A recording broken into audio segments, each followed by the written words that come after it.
So ayun na nga mga sir, meron tayo ditong Suzuki Raider 150 na pinapagawa sa atin. Stock pa to. Bali ang gagawin dito,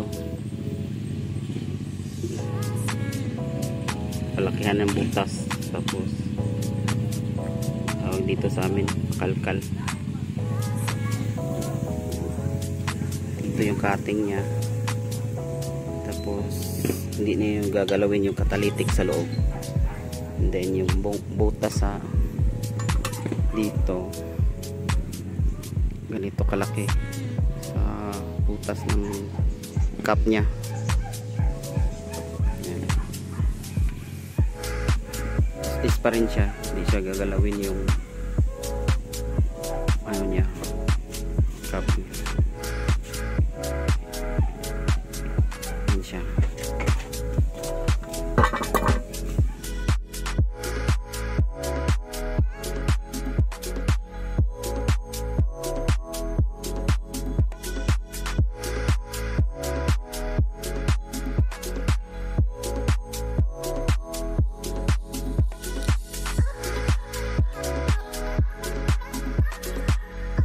Time na. So ang ginawa ko dito,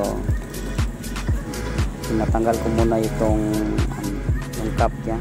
Sinirapan ako dito, grabe kasi pagka welding ng sakit nito, hirapan ako sa pagtanggal. Pero ang dapat talaga gawin dito is tanggalin ko siya. Ayan, i-grind ko na siya, and then tapos konti man lang yung spot nito, pero tigas ng pagka-welding.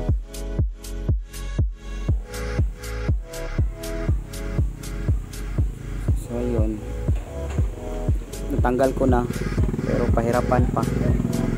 Pagkatapos ito tanggalin, ikating muna yung isusunod naman natin yung ano nya, yung sa tip, kinabitan ng tip nya. Ito yung ikakat natin, kasi pag gumawa ka nito, kailangan ng may guide ka para pag maibalik mo yung tip nya, hindi siya tabingi. Dapat may guide talaga. So nilagyan ko na ng guide dyan, tapos pinatin ko na yung ulo ng pipe. Tapos tatanggalin ko muna itong ano, yung stock pipe nya na maliit ang butas, kasi papalitan natin yan ng malaki. So ayun, naputol ko na yung tubo na maliit, yung sa exhaust nya. Tapos pinalitan ko ng 1 1/2 na size ng butas. Ginawa ko dyan, ginamitan ko ng tawag doon panser para lumaki yung butas. Tapos ito yung ano, tubo. Ito yung ipapalit natin dito sa butas na tinanggal ko, yung size na uno ang size dyan. Yan yung ipapalit natin.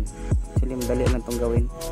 Kailangan ng ipapans mo yung butas, tapos pag magsakto na siya, yan na yung ipapalit natin. Yan yung size 1 1/2. Ito yung gusto na may-ari na ano daw, sakto daw dito sa butas ng tip ng pipe nya. Yan yung ipapalit natin. Gawin lang natin, i-welding lang natin yan. Tapos ang welding natin dyan sa loob, para pag ipinasok sa butas dun sa tip nya, papasok talaga. Kaya kung may welding yan sa labas, hindi papasok, kasi yung welding na spot mo sasayad yan dun sa butas, hindi na papasok sa butas.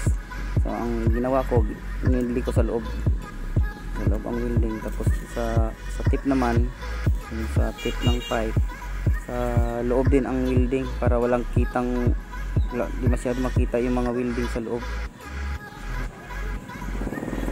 Yan.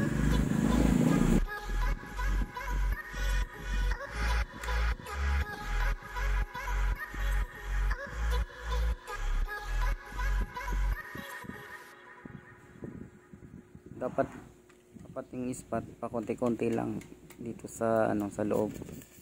Siguro mga tatlong ano lang, spot weld lang sa loob ng tube. Tapos yung gamit ko pala na rod, ano yan, stainless rod na maliit, kasi Ang kagandahan lang dito sa stainless rod, pag ito ginamit mo, wala masyadong flux na mga talsik ng mga welding.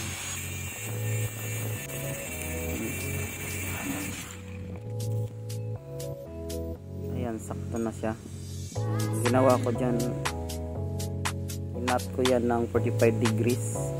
Ayan, para pag ikinabit mo, sakto talaga dun sa loob ang ng yung tube nya. Tapos yung sa butas naman sa likod, same lang din ang size niyan. Tapos kung naspat yan, nilding ko na sa tip ng pipe. Matibay na yan yung mga sir, matibay na yan, 3 spot lang yan, napakatibay na. Pag spatan mo lang ng 3 pag stainless na rod ginagamit nyo o gamitin nyo. Kasi nahirapan ako nung may flux na isa na natanggal, ginamitan ko ng syringe.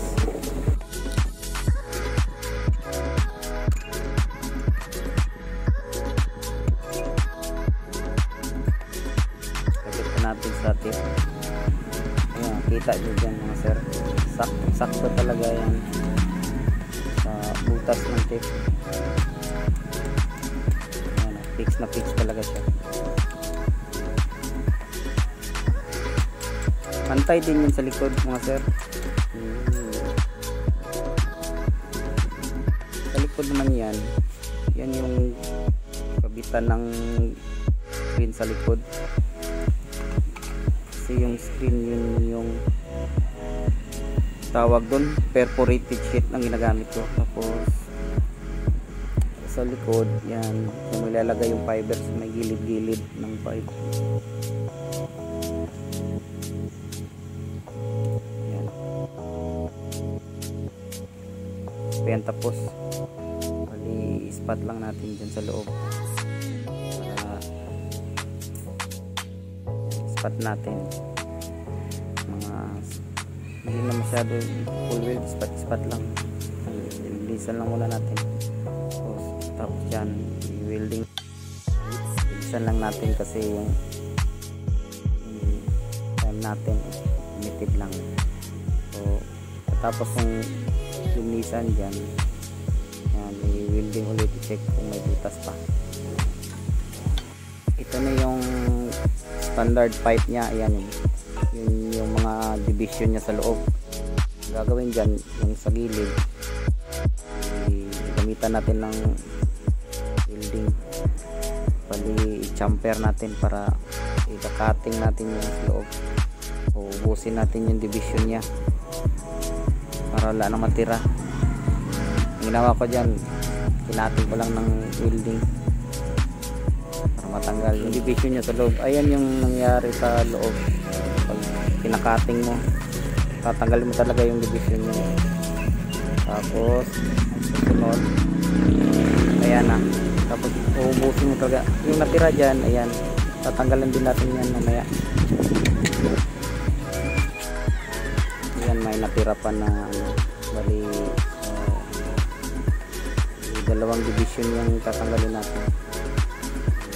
At saka yung sunod niyan sa ilalim. Pagkatapos niyan matanggal,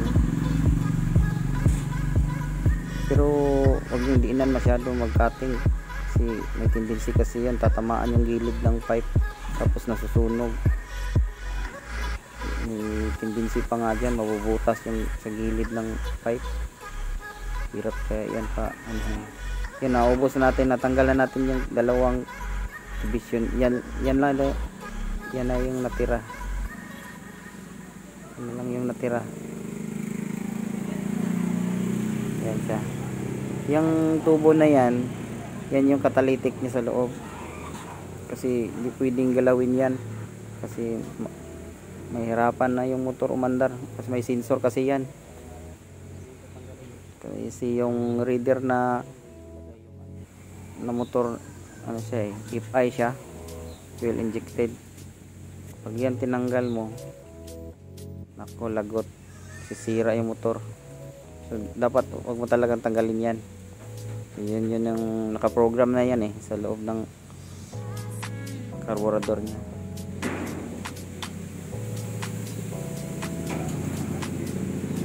Ito namang hawak ko, ito yung tinatawag na screen niya sa loob, yung papalitan natin sa loob kasi kinating na natin yung division sa loob. So ito yung nagamit namin.